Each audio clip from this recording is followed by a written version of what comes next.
दोस्तों, न्याय का दरवाजा हर किसी के लिए खुला होता है, मगर जब दरवाजा ही उलझन बन जाए, सवाल उठाना जरूरी हो जाता है। नमस्कार दोस्तों, आप देख रहे हैं लॉ सुनो, जहां हम कानून को बनाते हैं आसान आम आदमी की जुबान। आज हम बात करेंगे भारतीय नागरिक सुरक्षा संहिता 2024 यानी BNSS की धारा 223(1) की, जिसने भारत की आपराधिक प्रक्रिया प्रणाली में एक ऐतिहासिक मोड़ ला दिया है। तो समझेंगे कि आखिर ये बदलाव क्या है। तो पुराने CRPC की धारा 200 में क्या होता था, सबसे पहले ये समझ लें। जब कोई प्राइवेट कंप्लेंट, हम बात कर रहे हैं CRPC की धारा 200 सेक्शन 200 ऑफ CRPC, ये कहता था जब कोई प्राइवेट कंप्लेंट अदालत में दाखिल की जाती थी तो आरोपी को कोई सूचना नहीं दी जाती थी। अदालत पहले शिकायतकर्ता और उसके गवाहों की गवाही लेती थी, और अगर प्राइमा फेसाई मामला बनता तभी आरोपी को समन भेजा जाता था। लेकिन अब BNSS की धारा 223(1) के प्रोविजो में समझते हैं क्या कहा गया। कोई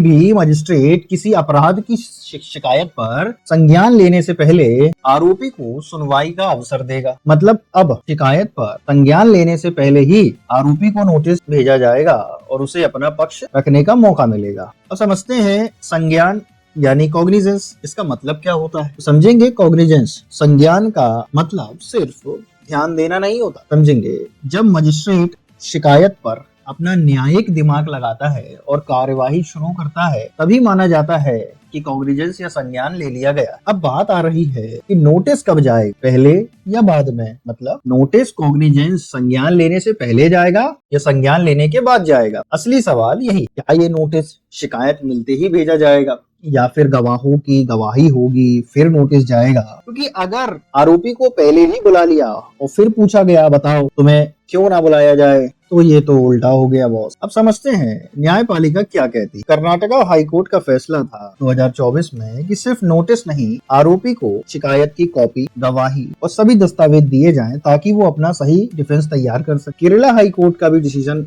आया कि पहले शिकायतकर्ता और गवाहों की गवाही हो, उसके बाद ही आरोपी को सुनवाई का अवसर दिया जाए। इलाहाबाद हाईकोर्ट का भी फैसला 2025 में इस विषय पर आया। समझे, बिना गवाही रिकॉर्ड किए आरोपी को नोटिस भेजना कानून की अवमानना है। मजिस्ट्रेट को प्रक्रिया का सख्ती से पालन करना चाहिए। तो इसका कंक्लूजन क्या है कि आरोपी को नोटिस तभी मिलेगा जब मजिस्ट्रेट शिकायत और गवाहों की गवाही सुन ले, और अगर संज्ञान लेने सोच रहा हो तब। अब देखें, BNSS की धारा 223(1) में लिखा है while taking cognizance, जबकि CRPC में था taking cognizance। ये जो while शब्द है ये दर्शाता है कि जैसे ही मजिस्ट्रेट संज्ञान लेने की प्रक्रिया में प्रवेश करता है उसी समय आरोपी को सुनवाई का अवसर मिलना चाहिए। मतलब सुनवाई और संज्ञान एक साथ चलते हैं प्रक्रिया में। BNSS की ये नई धारा 223(1) न केवल प्रक्रिया में पारदर्शिता लाती है बल्कि आरोपी को एक और सुरक्षा कवच देती है ताकि वो बिना वजह कोर्ट में ना घसीटा जाए। तो दोस्तों, ये था गहराई से विश्लेषण BNSS की धारा